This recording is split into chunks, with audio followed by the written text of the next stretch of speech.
Trusted gold buyers మీరు తాకట్టు పెట్టిన బంగారాన్ని విడిపించి ఈ రోజు ఉన్న మార్కెట్ ధరకు కొనబడను.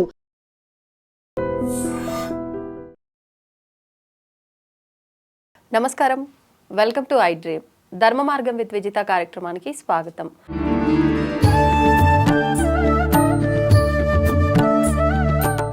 ప్రస్తుతం మనతో పాటు ఉన్నారు ప్రముఖ ఆధ్యాత్మికవేత్త ప్రొఫెసర్ సత్యనారాయణ మూర్తి గారు. ఇప్పుడు గురుగారితో మాట్లాడి మరిన్ని విషయాలు తెలుసుకుందాం. నమస్కారం గురుగారు. నమస్కారం మా విజిత. గురుగారు, మనకు శివపురాణం ప్రకారంగా తీసుకుంటే 11 మంది రుద్రులు అని, మహాభారతం ప్రకారంగా దాని ఆధారంగా చేసుకొని తీసుకున్నా కూడా 11 మంది రుద్రులు అని చెప్పి, అష్టవసువులు అని చెప్పి, అండ్ సూర్య భగవానుడు కూడా మన శాస్త్రాలు వేదాల ప్రకారంగా చూసుకున్నట్లయితే 12 మంది సూర్య భగవానులు అని చెప్పి, మనం ఆరాధించేది మాత్రం ప్రత్యక్ష దైవము అని చెప్పి సూర్యుని ఒక్కరుగానే భావిస్తాం. కానీ 12 మంది ఉన్నారు అని చెప్పి వీళ్ళంతా అంటే శివుడి ఒక స్వరూపాలుగా భావిస్తుంటారు అని చెప్పి, మళ్ళీ అంటే ఈ ఎవరైతే 12 మంది సూర్యుళ్ళు ఉన్నారో అందులో ఒక సూర్యుడిని లింగ రూపంలో ఆరాధిస్తారు అని చెప్పి, మామూలుగా మనం చూస్తున్నంత వరకు విన్నంత వరకు ప్రతి ఒక్కరిని విగ్రహ రూపంలో అంటే ప్రతిమలుగా ఆరాధిస్తాం, శివుణ్ణి మాత్రమే లింగ రూపంలో ఆరాధిస్తాం. అదేవిధంగా ఈ సూర్యుడిని కూడా మనం లింగ రూపంలో ఆరాధిస్తాము అని చెప్పి నేను వినడం జరిగింది. ఇది అంటే ఎక్కడి నుంచి ఆధారంగా తీసుకుంటే ఈ విషయం బయటకు వచ్చింది? ఇది నిజంగా నిజమైనా వివరించండి. 100% నిజమమ్మా. అది very intellectual question and very specific question. Only విజితకు మాత్రమే ఇలాంటి క్వశ్చన్స్ అడగడానికి సాధ్యపడుద్ది. దీనికి అలాగే మన గురుదేవులైనటువంటి సామవేదం షణ్ముఖ శర్మ గారు కూడా క్లారిఫికేషన్ ఇచ్చారు, ఇంకా మిగతా గురువులు కూడా ఇచ్చారు. అయితే మనకి ఆదిత్యుడు అంటే సూర్యుడు అంటే ఒకడే అనుకుంటాం మనం, ఎవరైనా అదే కదా, సూర్యుడు కనబడేవాడు ఒకడని. కానీ మనకి ఈ సోలార్ కుటుంబాన్ని కనుక, సౌర కుటుంబాలను మనం అబ్జర్వ్ చేస్తే 3200 కోట్ల సూర్య కుటుంబాలు ఉన్నాయి ఏకంగా. 3 × 10⁻11 యాజ్ ఆన్ దిస్ డేట్. అందులో ప్రధానంగా మన పురాణాలు ఏం చెప్తున్నాయంటే 12 మంది ఆదిత్యుల్ని చెప్పబడి ఉన్నాయి. ఈ 12 మంది ఆదిత్యులు ఎవరంటే ఇంద్ర, ఈయన్నే చక్ర అని అంటాం. తర్వాత ఆర్యమాన, త్వష్ట్ర, వరుణ, భాగ, సావిత్ర, వివస్వత్, అంశ, మిత్ర, పుషన్, దక్షుడు. వీళ్ళందరూ కూడా 12 మంది ఆదిత్యులే. అంటే వీళ్ళందరూ ఒక్కొక్క టైంలో సూర్యభగవానుడిలాగా, సోలార్ సన్ ఏమవుతాడు, బాయిలింగ్ ప్లానెట్ కదా ఇది, అది మండేటటువంటిది గోళం, అది అవును అగ్నిగోళం, అగ్నిగోళం, బర్నింగ్ బాల్, అది ఫైర్ బాల్. అది అయిపోతుంది. దాంట్లో ఉన్న ఫ్యూయల్ ఎప్పుడు దాంట్లో పెట్రోలో లేకపోతే గ్యాస్లో ఉంటే వెలుగుద్ది. అది అంతా అయిపోయిన తర్వాత ఏమవుద్ది, ఇంకా వెలగదు. సో అందులో ఉన్న గ్యాసెస్ అన్నీ అయిపోతాయి. సో అప్పుడు ఆటోమేటిక్గా సూర్యుడు ఖతమైపోతాడు. సూర్యుడు ఖతమైపోగానే సృష్టి ఆగిపోతుంది. ఇలా 12 సార్లు మనం సూర్యుడిని సృష్టించాడు బ్రహ్మదేవుడు. అందులో విభస్వక్ అనేటటువంటి ఆయన మనకి లింగ రూపంలో ఉంటాడు. అగస్త్య, ఆయన శ్రీకృష్ణ పరమాత్మ ఏం చేశాడంటే విభస్వక్కి ఆయన ఈ యొక్క క్రియాయోగాన్ని బోధించాడు. ఆ విభస్వక్ వెళ్ళి ఎవరికి బోధించాడంటే మనం మొట్టమొదట మనువుకు బోధించాడు. ఆ మనువు వచ్చి మళ్ళీ ఆయన కుమారుడైనటువంటి ఇక్ష్వాకుడికి బోధించాడు. అలా సాంప్రదాయంగా వస్తూ అగస్త్య ఋషికి వచ్చి ఆయన వెళ్ళి మహావతార్ బాబాజీకి బోధించాడు. ఇంకా మీకు కదా మనకు తెలిసిందే. ఆ స్టోరీ వరకు వస్తే మహావతార్ బాబాజీ నుంచి పరమహంస యోగానందుల వరకు వచ్చేసింది. ఓకే, ఈ విభస్వక్ అతను అనమాట. అలాగే ఈ విభస్వక్ అనేటటువంటి ఆదిత్యుడు మనకి లింగ రూపంలో కూడా దర్శనం అవుతాడు. అంటే ఇప్పుడు మనం సూర్యుడు అనగానే మనం ఏం చేస్తాం, కోణార్క భువనేశ్వర్ దగ్గర ఉంది. అలాగే ఇంకోటి అరసవెల్లి శ్రీకాకుళం జిల్లాలో ఉంది. వీళ్ళు ఎలా చేస్తాడు, గుర్రాల మీద వెళ్తూ ఉంటాడు ఆదిత్యుడు. సప్తాశ్వరథమారూఢం, 7 రథాల మీద వెళ్తాడు. స్పిరిచువల్ సప్త ఋషులు, ఈ 7 కూడా స్పిరిచువల్ నెంబర్ 7. సప్త సముద్రాలు, సప్త ఋషులు అన్నీ 7 ఉంటాయన్నమాట. 7వ తారీఖు పుట్టిన వాళ్ళు, అందుకే కొంచెం భక్తి ఎక్కువ ఉంటుంది. తర్వాత ఈ యొక్క ఆ యొక్క కోణార్కలో ఏం జరిగిందంటే సూర్యుడి యొక్క గుడి కడుతూ అది ఆ రాజు ఏం చెప్తాడు, ఎవరిని కూడా సాక్షాత్తు మన విశ్వబ్రహ్మ వచ్చి గుడి కడుతున్నాను నేను, లోనకి ఎవరో వచ్చి చూడొద్దు అని చెప్తాడు. గుడి కడుతున్నాడు. ఈ రాణి గారికి ఏమైందంటే, భువనేశ్వర్ రాణి గారికి అది ఎంతవరకు అయిందో చూద్దాం అని చెప్పి రాజుగారిని రెచ్చగొడుతుంది. ఇద్దరు కలిసి వెళ్ళి తలుపు ఓపెన్ చేస్తారు. దేవతలంతా అంతర్ధానం అయిపోయారు. ఈ కట్టే మయబ్రహ్మ మాయమైపోయాడు. అక్కడతో సూర్యుడి గుడి ఆగిపోయింది. అక్కడ విచిత్రం ఏమిటి తెలుసా, మయబ్రహ్మ నిర్మితమైనటువంటి కోణార్క దేవాలయంలో సూర్యుడి యొక్క విగ్రహం గాల్లో ఉంటుంది, కింద ఏమీ బేస్ ఉండదు, ఇలా వేలాడుతుంది.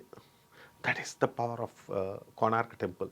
అంటే మ్యాగ్నెట్స్తో బంధించారు, అంటే ఆకర్షణ శక్తి అలా పెట్టారు. అలాగే నువ్వు నల్గొండ జిల్లాలో పానగల్లు అని ఉంది, ఛాయా సోమేశ్వర స్వామి గుడి. అక్కడ స్తంభాలు ఉండకుండా నీడ వస్తుంది. అంటే ఎంత ఆర్కిటెక్చర్, ఫిజిక్స్ ప్రిన్సిపల్స్తో తయారు చేశారు ఆ రోజుల్లోనే మన ఋషులు. అదేవిధంగా మనకి అరసవెల్లిలో కట్టినటువంటి సూర్యనారాయణమూర్తి ఎలాగంటే, ఈ యొక్క చైత్రమాసంలో మనకి ఇది వస్తుంది కదా, ఇది మనకి రథసప్తమి వస్తుంది కదా, ఆ రథసప్తమి వచ్చినప్పుడు ఆ యొక్క నీడ ఫస్ట్ సన్ ఆ విగ్రహం కాళ్ళ మీద పడుతుంది. ఫస్ట్ ఆ రోజు మాత్రమే పడుతుంది కాళ్ళ దగ్గర, మిగతా రోజుల్లో పడుతుంది. అంత అద్భుతమైన నిర్మాణం అది వివస్వక్ అనేటటువంటి ఆదిత్యుడిది. అలాగే ఈయన లింగ రూపంలో అనేక చోట్ల ఆరాధన పొందుతాడనమాట. రథాన్ని లాగుతూ, అంటే ఓవరాల్గా ఇక్కడ చెప్పేది ఏంటంటే వీళ్ళంతా శివస్వరూపము అని. శివుడు అనేక రూపాలలో ఉన్నాడు. దూర్వాస మహర్షిగా పుట్టాడు, శ్రీకృష్ణుడు కొడుకైనటువంటి సాంబుడుగా పుట్టాడు, ఆ తర్వాత పరశురాముడు కూడా శివాంశే, విష్ణువంశ కింద తర్వాత మారతాడు. అలాగే పిప్పలాచార్యుడిగా శివుడు పుట్టాడు. అనేక రకాలు. శుక్రాచార్యుడు కూడా శివుడి యొక్క అంశ. ఆ విధంగా ఇది అందుకుంటారు. నెక్స్ట్ మనకి అష్టవశువుల గురించి వెత్తావు నువ్వు, అది అద్భుతం. వీళ్ళంతా ఏం చేస్తారంటే ప్రకృతి నియామకులు. అష్టవశువులు ఎవరంటే మొట్టమొదట ఇంద్రుడి యొక్క అటెండెన్స్ వాళ్ళు, ఆ తర్వాత సాక్షాత్తు మహావిష్ణువుకి అటెండెన్స్. వీళ్ళందరూ ఏం చేస్తారంటే they embody fundamental elements of the సృష్టి యూనివర్స్. అంటే బేసిక్ పంచభూతాలు ఏవైతే ఉన్నాయో అవన్నీ కూడా ధరించి నేచర్ని, కాస్మిక్ ఫినామినా, ఈ సృష్టి నియమాన్ని కాపాడుతారు వాళ్ళు ఎవరు అంటే ఆప్ అంటే జలము, తర్వాత ధ్రువ నక్షత్రం అంటాం కదా, పోల్ స్టార్, సోముడు, చంద్రుడు అష్టవశువే, ధార భూమి, అనల ఫైర్, ఆ తర్వాత ప్రత్యూష సన్, ఆ తర్వాత ప్రభాస్ భీష్ముడిగా పుడతాడు, ఆ తర్వాత స్కై ఆకాశం, వశిష్ఠ శాపం ఉందన్నమాట. వీళ్ళందరికీ కూడా వశిష్ఠుడు శపిస్తాడు ఈ అష్టవశువులు. అందుకనే వీళ్ళంతా గంగాదేవి కడుపున జన్మించండి మీరంతా అని చేస్తే అప్పుడు శాంతనుడు సత్యవతి కడుపున వీళ్ళంతా పుడతారు. పుట్టి చంపకుండా ఉంటే అప్పుడు నారదుడు వచ్చి, శాంతనుడు, ఇదంతా స్టోరీ తెలిసిందే. అలాగే దేవకి వసుదేవులకు కూడా అష్టమ గర్భంలో పుట్టాలి కృష్ణుడు అంటారు.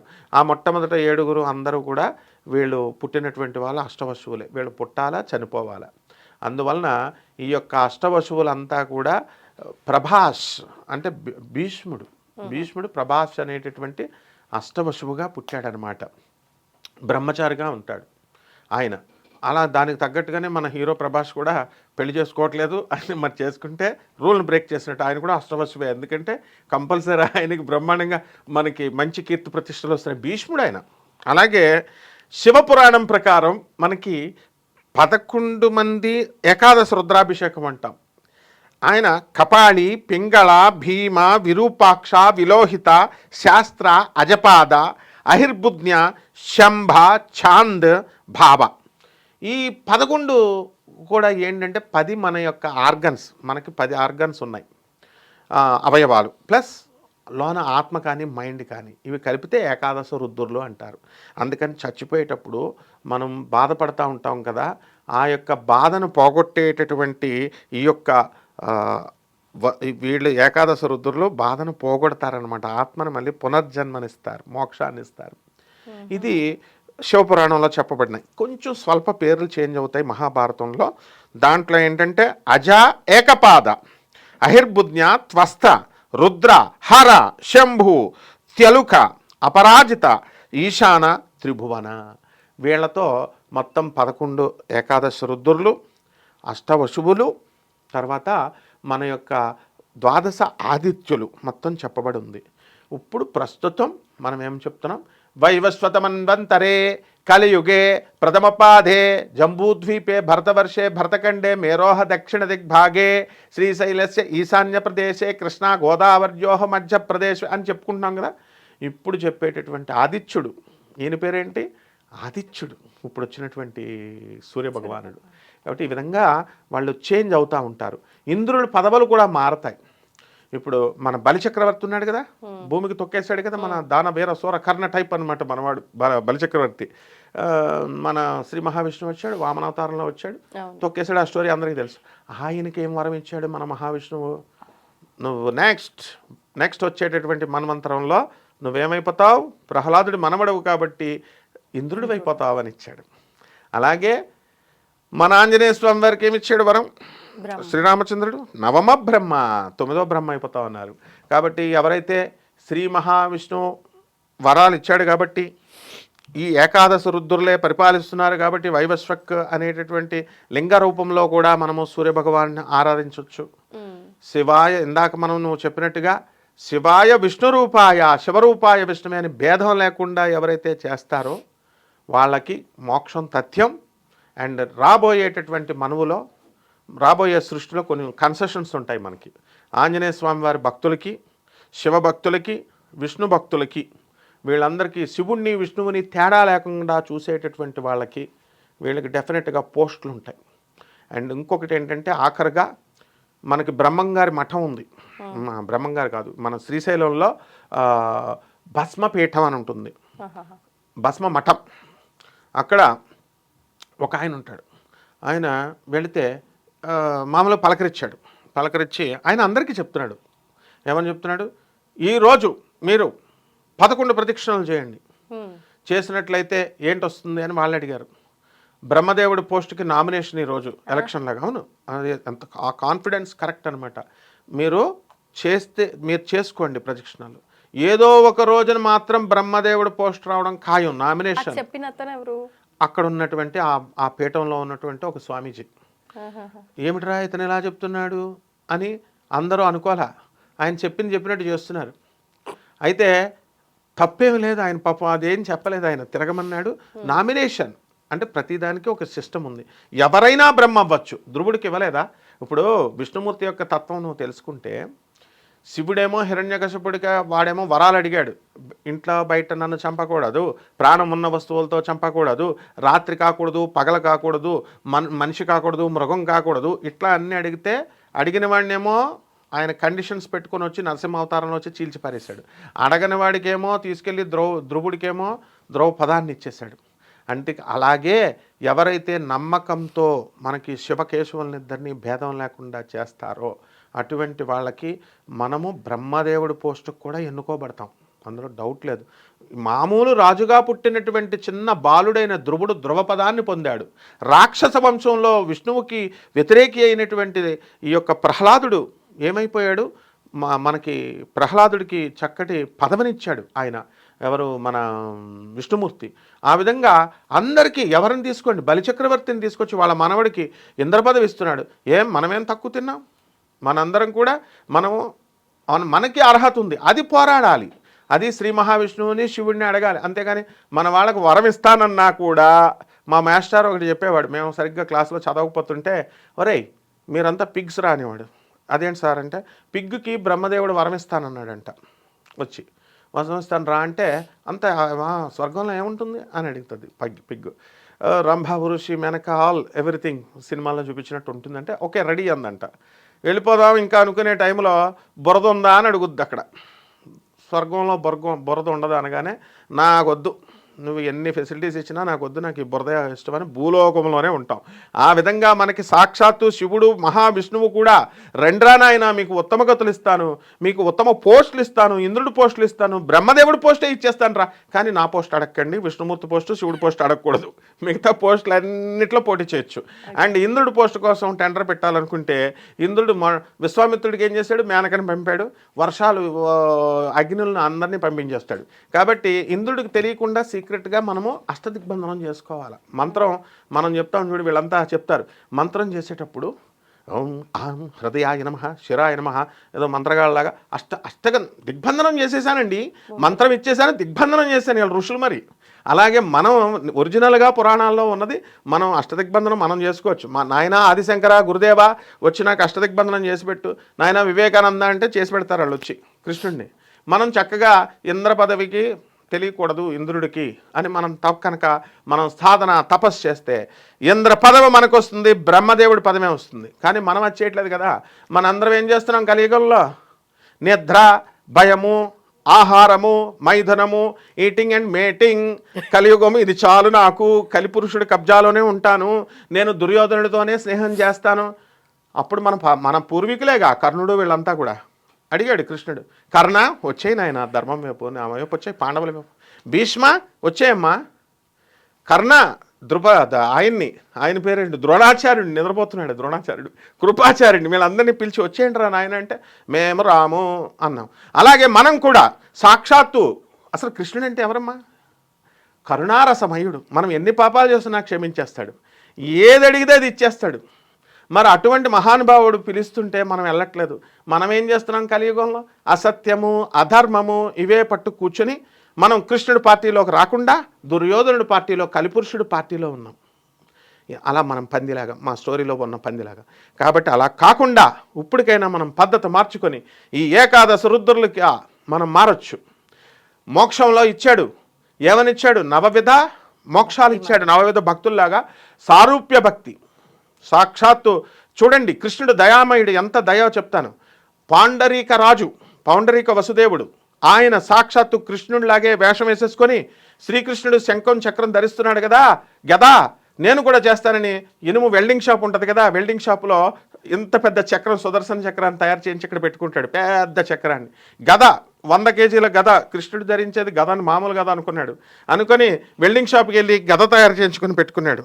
సాక్షాత్తు శ్రీకృష్ణుడిని, ఒరిజినల్ కృష్ణుడిని నువ్వు పేరు మార్చేసుకో, నేను ఒరిజినల్, నువ్వేంటి నా పేరు పెట్టుకున్నావు, విజిత అని ఇంకో పేరు పెట్టుకుంటున్నావు అని. ఇప్పుడు డూప్లికేట్లో వాళ్ళు చాలామంది తయారైపోతున్నారు. విజిత నిన్ను చూసి అందరూ వీడియోలు కాపీ కూడా ఇస్తున్నారు. ఆ విధంగా మార్చేసుకోమని చెప్తే కృష్ణుడు వచ్చాడు. ఒరిజినల్ కృష్ణుడు వాసుదేవుడు కరుణామయుడు వచ్చి ఈ శంఖం విసురుతాడు. ఈ యొక్క సుదర్శన చక్రం విసిరితే అది పగిలిపోద్ది, గుండె ఆగిపోద్ది వీడికి. అప్పుడు దాకా వీడు ఏమనుకుంటున్నాడు? నేను కృష్ణుడినే అనుకుంటున్నాడు. అప్పుడు తెలిసింది కృష్ణ ఇంకా నాకు మోక్షాన్ని ఇచ్చేయమంటే సుదర్శన చక్రంతో తీసేసి మోక్షం ఇచ్చాడు. కాబట్టి అపార కరుణామయులైనటువంటి మన పరమాత్మ కృష్ణుడను, శివుడను మనము ఆయన కరుణా రస సముద్రంలో ఉండాలి, శరణు వేడాలి. అప్పుడు మనం అందరం కూడా విజేతలు అవుతామమ్మా. ధన్యవాదాలు Guruji. ధన్యవాదాలమ్మా. And for more videos, Please subscribe to iDream. Please subscribe to iDream. Please subscribe iDream. And please subscribe to iDream. For more videos, subscribe to iDream.